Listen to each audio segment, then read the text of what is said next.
Morning they put me in that nursing home, my son shook my hand. Not a hug, not even a pat on the shoulder. A handshake, like we just closed a deal on a used car.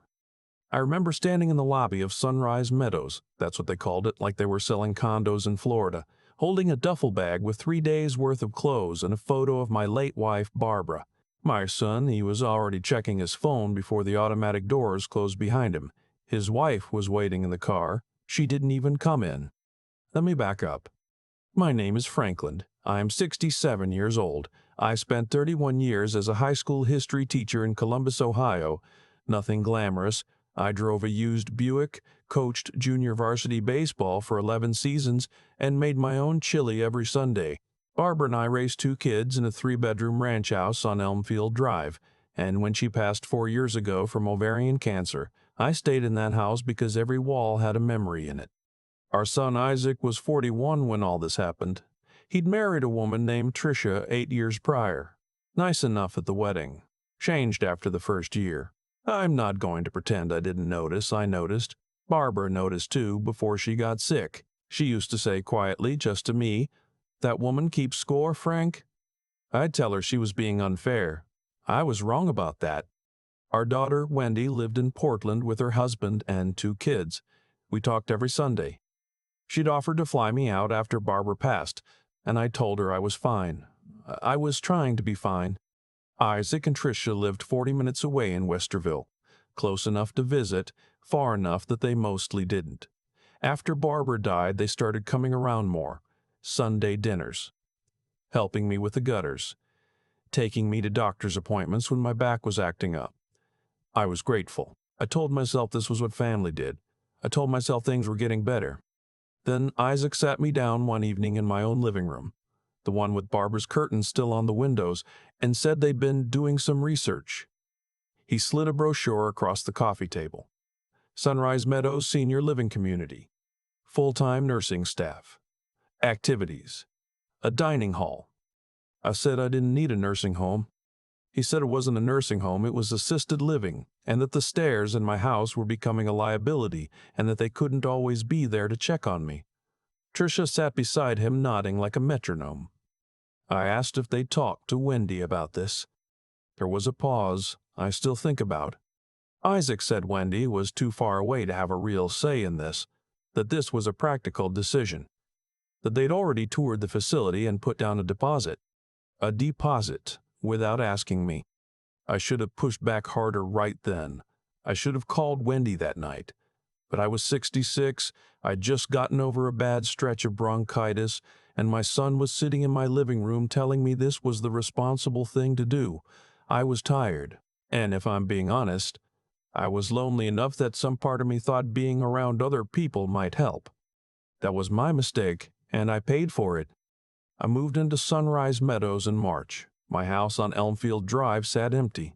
Isaac had power of attorney, something I'd signed years ago in case of a medical emergency, back when I trusted him completely.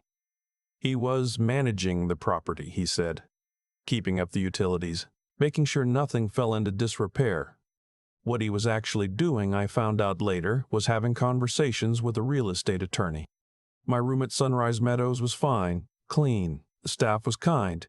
There was a man named Otto in the room across from mine who'd been a jazz pianist in Chicago, and we played cards on Tuesday evenings. I'm not telling you it was a bad place. I'm telling you it was a bad place. I'm telling you I didn't belong there. Not yet. Not at 66 with a fully functioning mind in a house that was paid off and a daughter who had no idea any of this was happening. Wendy found out 2 months in. She called me on a Sunday, like always, and I finally told her everything. There was a silence on the line that I'll never forget. Then she said very carefully, "Dad, he has power of attorney." "Yes." "Does he have access to your accounts?" I didn't know. I hadn't checked in weeks. I handed things off to Isaac to reduce my stress, that's what I told myself. "I'm flying out Thursday," she said. "Don't sign anything, don't let anyone in to see the house. I'll be there Thursday." She was there Wednesday night. What Wendy found when she started making calls was not good. Isaac had been in contact with a real estate agent. The house on Elmfield Drive. The house I'd lived in for 28 years. The house where my kids learned to ride bikes in the driveway. The house Barbara picked out because she loved the maple tree in the backyard had been listed. Quietly. Not publicly yet, but listed. He was going to sell my house while I was in assisted living, and I was never supposed to know until it was done. Here's the thing about power of attorney that most people don't understand. It gives someone enormous authority, but it doesn't make them the owner of anything. It doesn't give them the right to sell your property for their own benefit. It's supposed to be used in your interest. What Isaac was doing, using it to liquidate my home while I sat in a facility 40 minutes away eating dining hall pot roast, was a breach of fiduciary duty. Possibly fraud. Wendy had a friend from college who was a probate attorney in Cincinnati. She made a call that Wednesday night for my room at Sunrise Meadows while I sat on the edge of my bed holding Barbara's photo. That attorney's name was not someone I knew. But she became one of the most important people in my life over the next 4 months. The following morning, Wendy drove me to the house. My key still worked. We walked through every room. Nothing had been moved. Barbara's curtains were still there. The maple tree was still there. I sat down at the kitchen table and I cried. And I'm not embarrassed to say that. I cried because I had almost let it go. I had almost let exhaustion and loneliness and misplaced trust cost me the last physical place where my wife still existed. We called the locksmith that afternoon. Then we called the attorney. The revocation of power of attorney was filed within the week. Isaac didn't know yet. The real estate agent was notified that the property was not authorized for sale, and that any transaction attempted would be subject to legal challenge. The agent, I'll give her credit, backed out immediately. She said she'd had concerns about the situation and hadn't felt right about it. There's always someone along the way who almost went along with something wrong and then didn't. I've always been grateful for that agent. Isaac called me on a Friday evening. I let it go to voicemail. He called again Saturday morning. I let that go too. When he called Sunday, I answered. He started by asking how I was doing. Then he said he'd heard I'd made some changes and that he was concerned. He used the word concerned 4 times in the first 2 minutes. He said he and Tricia had only ever wanted what was best for me, and that the house was too much to maintain, and that the market was good right now, and they thought it made sense to free up that capital for my care. My care. I asked him what he planned to do with the money from the sale. He said it would go into an account for my ongoing expenses at Sunrise Meadows. I asked whose name that account would be in. Silence. I told him I'd spoken to an attorney and that the power of attorney had been revoked and that no sale was going to happen. I told him I was leaving Sunrise Meadows and going back to my house. I told him I'd like it if he and Tricia didn't come by without calling first.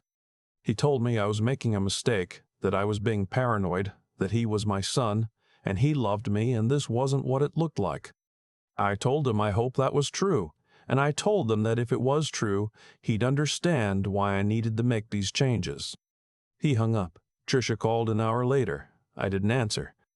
I moved back into the house on Elmfield Drive on a Thursday in late May. Wendy helped me. We bought groceries, we aired out the rooms, we sat on the back porch in the evening and watched the maple tree in the last of the light. I had a glass of sweet tea. She had coffee. We didn't talk a lot. We didn't need to.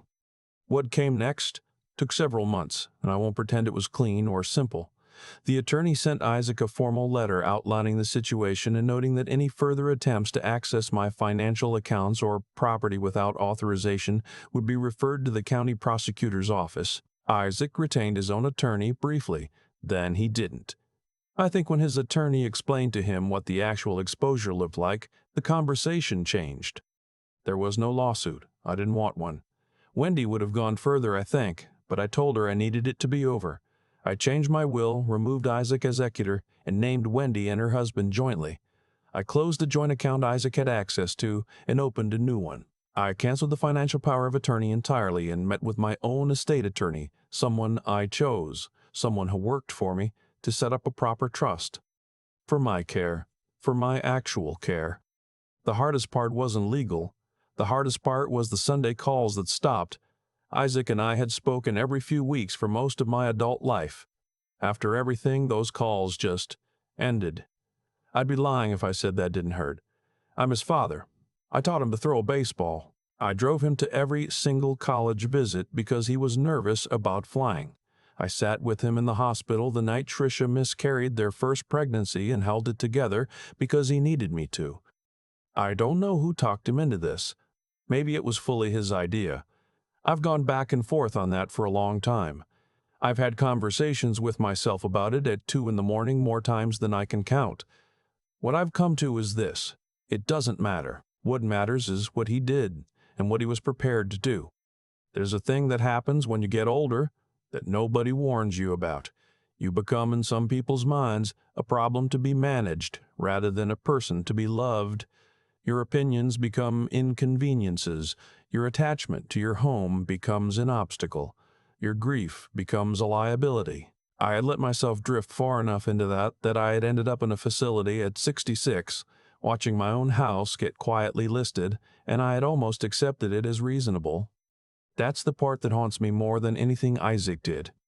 About 6 months after I moved back home, I got a call from a journalist at the Columbus Dispatch. She was writing a piece about elder financial abuse in Ohio. Apparently, it had become a significant issue, and there'd been a push in the state legislature to tighten the laws around power of attorney misuse. Someone had referred her to my case. I don't know who.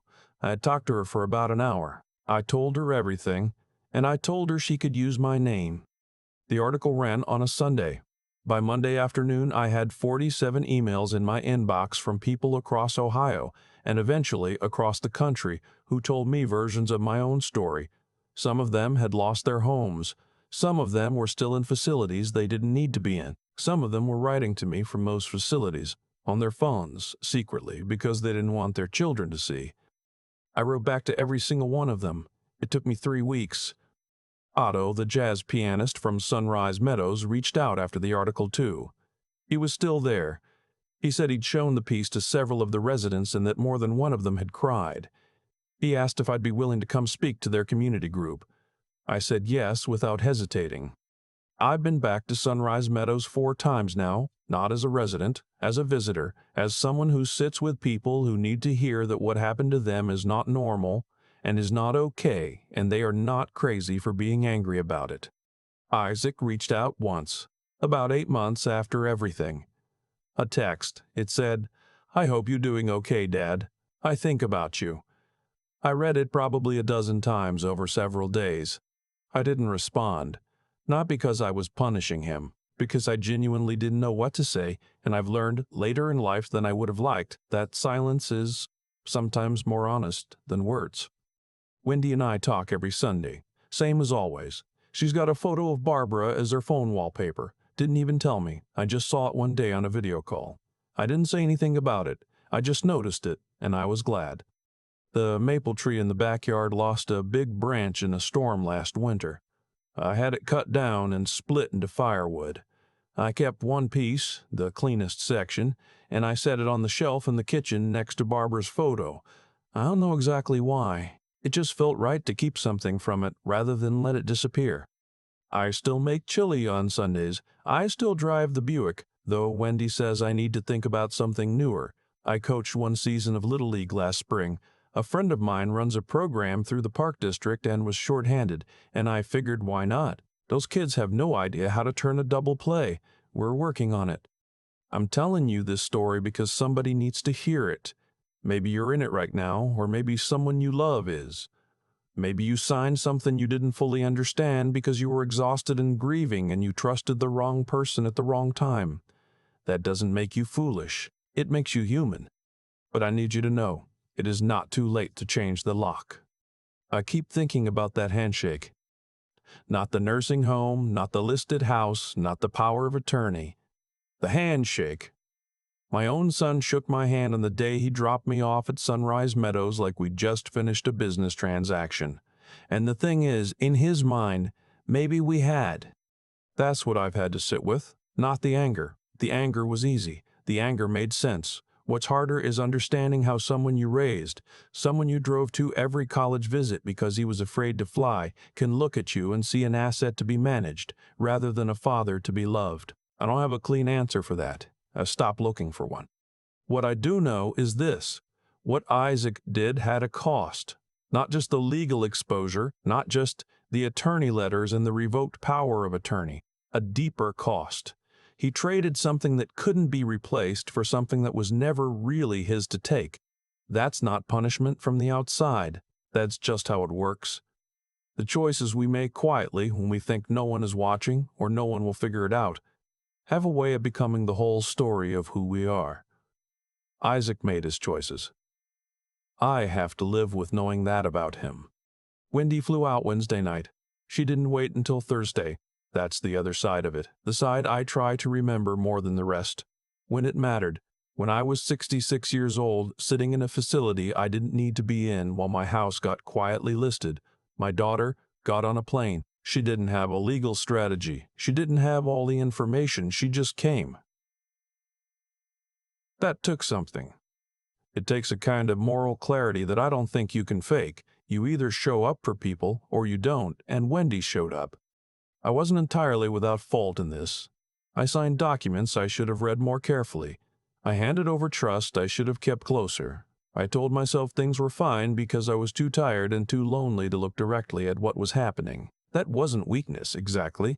It was grief and exhaustion and a particular vulnerability of being older and alone in a house full of someone you've lost. But it was still a choice I made. Understanding that was part of how I got back up. The practical piece, the attorney, the revocation, the new trust, none of that happened by accident.